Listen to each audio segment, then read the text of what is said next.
Adult Swim.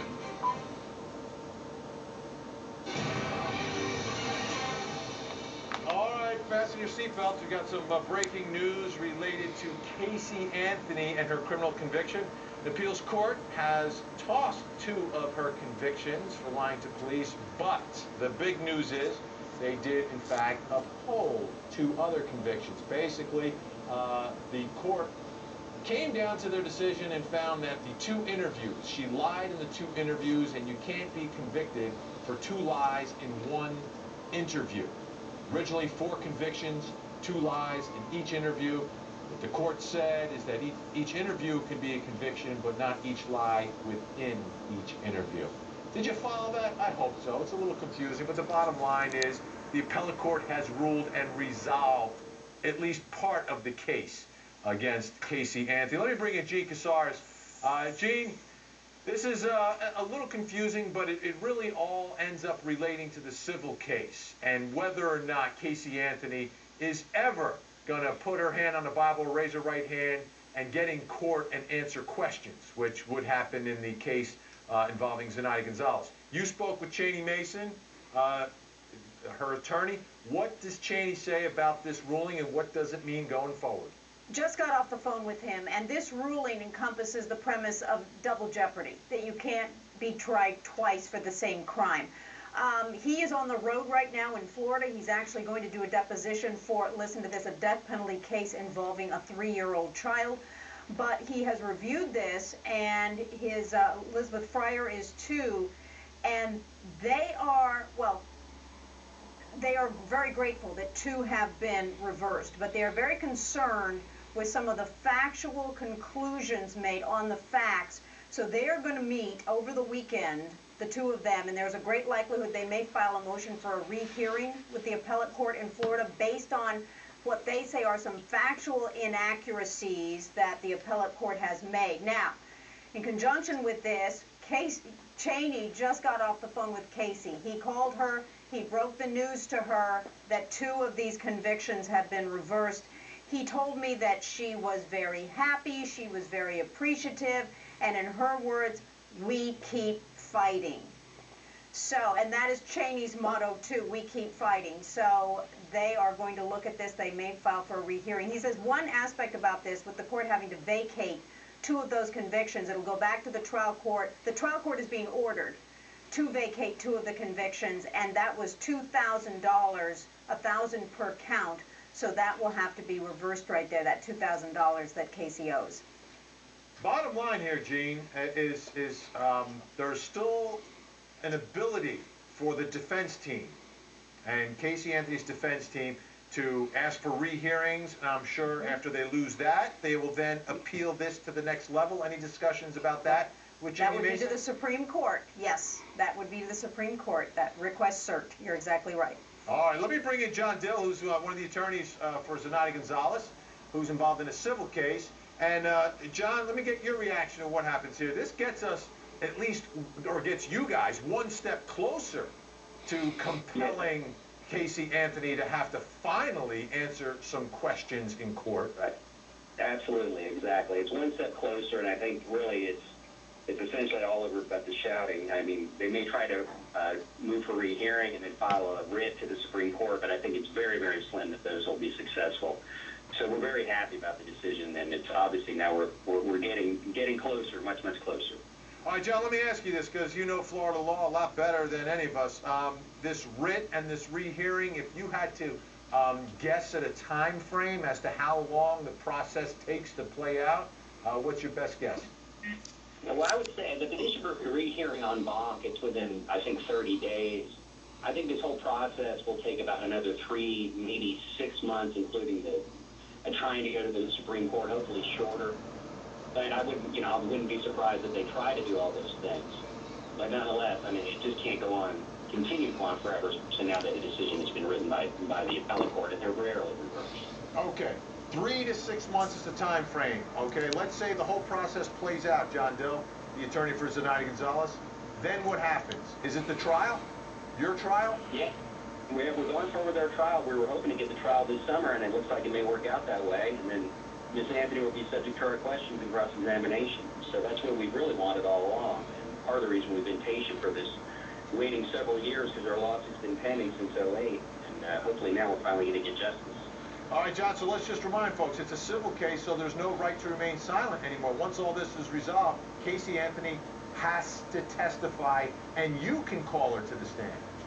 Absolutely, and we plan to. All right, so let me go back to Gene Casares. All right, Gene, the framework and the reason all this is so important, I mean, I guess Cheney Mason, are they fighting this for the principle of it? Or are they fighting for the $2,000 that you may get back now? Cheney is all about the Constitution. I mean, he's a true believer. We knew that from the beginning. He is a fighter. And his focus would be precedent-setting case law, constitutional issues. That's what he's all about. That's why this is being fought by him. And for his client, Casey Anthony, I don't know if she's a true believer in the Constitution. I don't know if she's read it yet or not. But from her perspective, she does not have to testify. She does not have to answer questions until all this stuff is resolved. So the more appeals there are, the longer it'll take. Right, Gene? True, but they have to realize it will come to an end. I mean, they have to know that at some point, just like John Dill is saying, it'll be all over. And when I asked Cheney, you know, have you talked to her? Yeah, I just got off the phone with her. So you broke it to her? Yes, I told her. Can you tell me what you said to what she said to you? He said no. So he won't violate that confidential communication with client, but he paraphrased, she's happy for everything. We will keep fighting, and she is happy and appreciative. So Casey knows, and she's happy. John Dill, let me ask you about your case. How long has your client, Zenaida Gonzalez, been waiting for her day in court against Casey Anthony? Well, it's been, God, it's going to be 5 years now. So it's been quite a long time. And certainly, you know, we've reached out to her. She's very happy about the decision, mainly because, again, it's going to come to an end soon, and sooner as opposed to later at this point. Okay, so 5 years, that means Casey Anthony's had a lot of time to prepare, but that means you've had a lot of time to prepare what you're going to question her on. I mean, to me, I mean, is the focus of what you're going to try to find out is, you know, where did you get the name Zenaida Gonzalez? And I'm sure you have a theory on that. Yeah, that's the main thing. Obviously, that's the basis of our lawsuit. And then all the circumstances around that. I mean, why our client? Why Zenaida Gonzalez?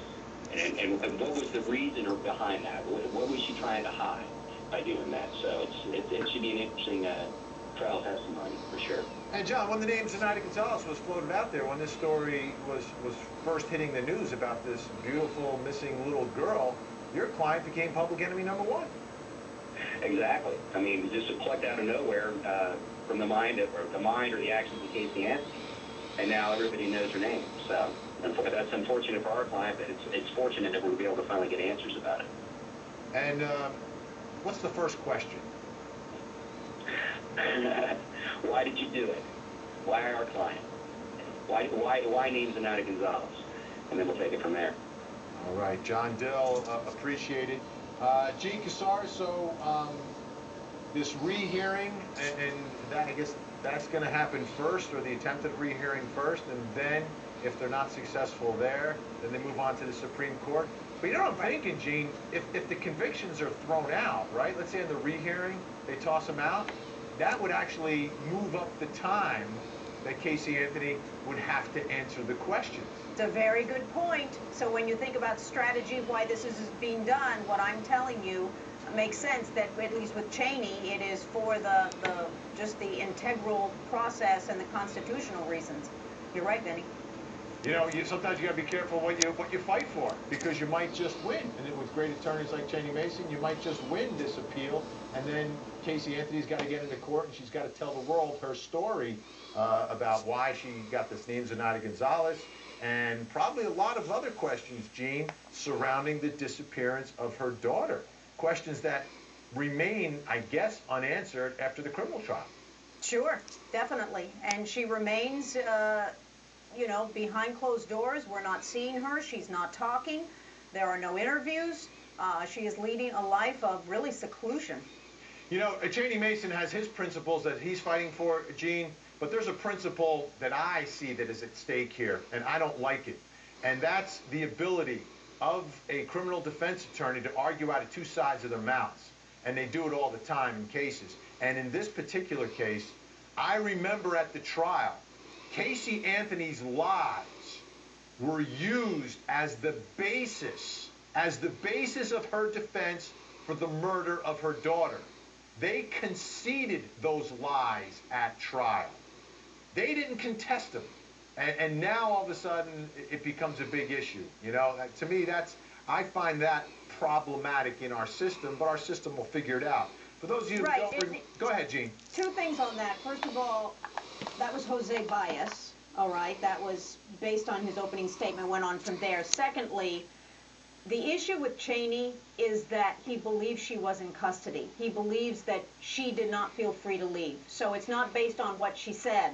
It's based on the constitutional issue of if you're in custody, you should be given your Miranda warnings. Yeah, here's the problem, though, with all of that. I mean, police are thrust upon the scene. Why are they there? Because there's a little girl that's missing. The police are there trying to help her find her daughter, who she says was taken by this mysterious woman, Zenaida Gonzalez. I mean, it really puts police in a difficult position when they're trying to help the public, serve the public, and protect a little girl who's not being protected by her own mother. Right, and go ahead. And Vinny, remember, when the handcuffs were put on her and she was put in the squad car, that was because of her mother and credit card charges, that she had taken the family credit card. It wasn't about Kaylee. Exactly. It was, more, bad behavior by Casey Anthony. Here, let me just do this for you folks. If you don't remember the lies, we've been listening to Jodi Arias' lies here for weeks. So let's bring back an oldie but a goodie. Here's Casey Anthony from July 16th. On June 9th, 2008, you took Casey to a babysitter's house. Yes. And who was this babysitter? Her name is Zenaida Fernandez Gonzalez. Do you know how to spell the first name? Zenaida. How long had you known Zenaida? Almost 4 years. It'll be 4 years Christmas this year. And where did you meet her? Who did you meet her through? A mutual friend. His name is Jeffrey Michael Hawkins. I met him at Nickelodeon at Universal, and I met her through him. She was his son's nanny at the time. And when did she start watching over your child? It's been within the last year and a half, 2 years that she started watching Kaylee. I had another friend who watched Kaylee that I've known since middle school. When she went back to school, I was looking for a new nanny. Jeff offered to have Zenaida watch both kids. She agreed, and it kind of went from there. You said Zenaida had family up in New England, up in New York? Yes, she has family down south. Her mother, her sister, her brother's in New York. She's originally from New York. And where's down south? Miami area. Where's she originally from? New York. She born and raised in New York? She had family outside of the country? Or? I don't know. As far as I know, she pretty much grew up there. Moved down here, went to the University of Florida. Is she Puerto Rican? Is she Dominican? Is she white? She's mixed. She's black and Puerto Rican. And you don't know what her birthday is, or you don't know what her birthday is? It's in September.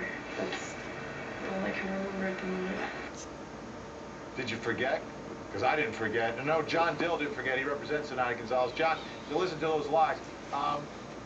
The bottom line here, what do you say is the connection between your client and this fictitious nanny that Casey Anthony made up? Well, our client was at Sawgrass Apartments, visited there and checked it out, and that's, in fact, looked at the exact apartment that Casey says she dropped her child off at with Zenaida Gonzalez. So, of all the coincidences in the world, that's a pretty crazy one.